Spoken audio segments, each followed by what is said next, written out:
Hi friends, welcome. Bharathi Kannamma இன்னைக்கு எபிசோடுக்கான சின்ன ரிவ்யூ பார்க்கலாம். கோவிலில் காப்பு கட்ட போகிறாங்க, அதனால எல்லாருமே சுத்தபத்தமாக இருக்கணும் அப்படின்னு சொல்லிட்டு இப்போ ஆட்டோவில் அனௌன்ஸ் பண்ணிட்டு போகிறாங்க. எல்லாரும் ஆவலாக எதிர்பார்த்துட்டு இருந்த குஸ்தி போட்டியுமே நடக்க போகுது அப்படின்னு அனௌன்ஸ் பண்ணுறாங்க. இதுக்கிடையில இப்போ தாமரை வீட்டில் நடக்கிறத காமிக்கிறாங்க. வெளியில ஏதோ ஒப்பாரி சத்தம் கேட்குது. என்னம்மா சத்தம், போய் பார்த்துட்டு வாமா அப்படின்னு தாமரை அப்பா சொல்கிறாரு. தாமரை வந்து பார்க்குறாங்க. பாரதி கண்ணம்மாவோட அம்மா ஃபோட்டோவுக்கு மாலை போட்டு அது முன்னாடி நின்று அழுதுட்டு இருக்கிறாரு. நீங்க எல்லாரையும் விட்டுட்டு தனியா அப்படி போயிட்டீங்களே நான் உங்க பொண்ணு இல்லாம ரொம்ப கஷ்டப்படுறேன் அப்படின்னு அழுறாரு. அதை பார்த்த உடனே தாமரை சிரிக்கிறாங்க. டாக்டர் ரொம்ப குசும்பான ஆளுதான் போல அப்படின்னு நினைக்கிறாங்க.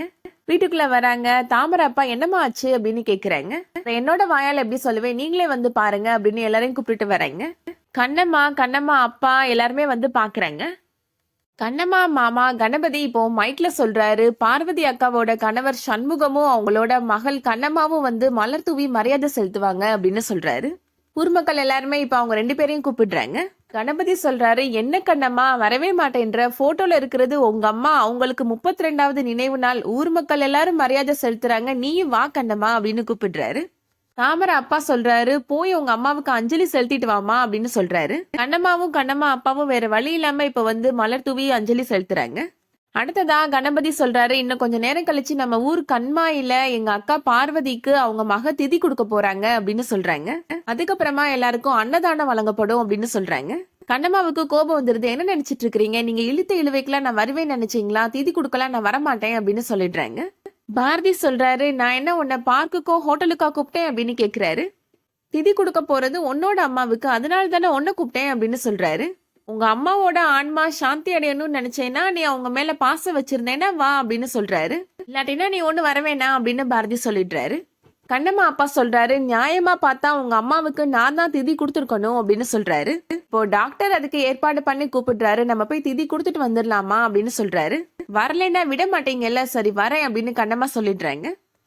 பாரதி திதி கொடுக்கறதுக்காக உட்கார்ந்துட்டு இருக்கிறாரு. அங்க இருக்கிற ஐயர் கேக்குறாரு, யார் இறந்துட்டாங்க, அவங்களோட பேர் என்ன, அவங்களுக்கும் உங்களுக்கும் என்ன உறவு அப்படின்னு கேக்குறாரு. பாரதி சொல்றாரு, அவங்களோட பேரு பார்வதி அம்மாள், அவங்க இறந்து 32 வருஷம் ஆச்சு, அவங்க என்னோட மாமியார் அப்படின்னு சொல்றாரு.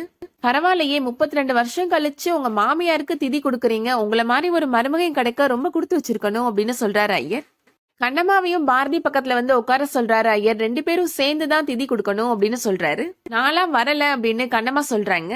கண்ணம்மா அப்பா சொல்றாரு, 2 பேரும் சேர்ந்துதாமா திதி கொடுக்கணும், போய் உட்காரு கண்ணம்மா அப்படின்னு சொல்றாரு. கண்ணம்மாவும் இப்போ சம்மதிச்சு பாரதி பக்கத்துல உட்காந்து எல்லா சடங்குகளும் செஞ்சு முடிச்சிடுறாங்க.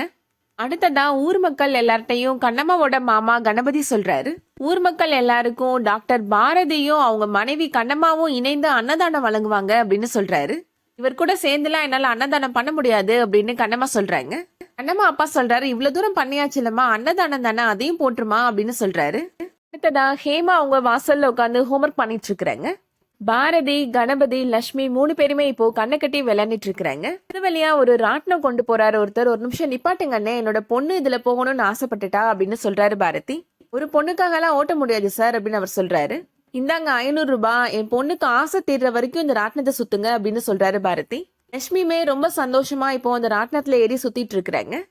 பாரதி சொல்றாரு, ஹேமாவை பார்த்து, வேற யாருக்காவது ராட்டினத்துல போகணும்னு ஆசைப்பட்டா வரலாம் அப்படின்னு சொல்றாரு. ஐ லவ் யூ டாடி அப்படின்னு சொல்லிட்டு என்கிட்ட வந்தா போதும், வேற எந்த டிமாண்டும் கிடையாது அப்படின்னு சொல்றாரு. நானே ராட்டினத்துல ஏத்தி விட்டுருவேன் அப்படின்னு சொல்றாரு பாரதி. ஹேமா சொல்றாங்க, எனக்கு ராட்டினெல்லாம் ஒண்ணு வேணாம், அதுல உட்காந்தாலே எனக்கு தலை சுத்தும் அப்படின்னு சொல்றாங்க. ஹேமா கோபப்பட்டு இப்போ வீட்டுக்குள்ள போயிடுறாங்க. அடுத்ததா கணபதி இப்போ மைக்ல அனௌன்ஸ் பண்றாரு, பார்வதி அம்மாள் அவங்களோட நினைவு தினத்தை முன்னிட்டு இப்போ இங்க ஒரு நவீன திருவிளையாடல் அப்படின்ற நாடகம் நடத்தவிருக்கிறோம் அப்படின்னு சொல்றாரு. அங்க ஊர் மக்கள் கேக்குறாங்க, என்னப்பா சீரியல் நடிகைகள்லாம் வந்துட்டாங்களா அப்படின்னு கேக்குறாரு. எல்லாரும் மேக்கப் போட்டுட்டு இருக்கிறாங்க அப்படின்னு கணபதி சொல்றாரு. பாரதி இப்போ கணபதிட்ட வந்து சொல்றாரு, நேரம் ஆகுதுல, போய் மேக்கப் போடுங்க அப்படின்னு சொல்றாரு. அதோட இன்னைக்கான எபிசோட் முடிச்சிருக்காங்க. இந்த வீடியோ உங்களுக்கு பிடிச்சிருந்துச்சுன்னா லைக் பண்ணிக்கோங்க. சீரியல் அப்டேட்ஸ்க்கு நம்ம சேனலை சப்ஸ்கிரைப் பண்ணிக்கோங்க. தேங்க்ஸ் ஃபார் வாட்சிங்.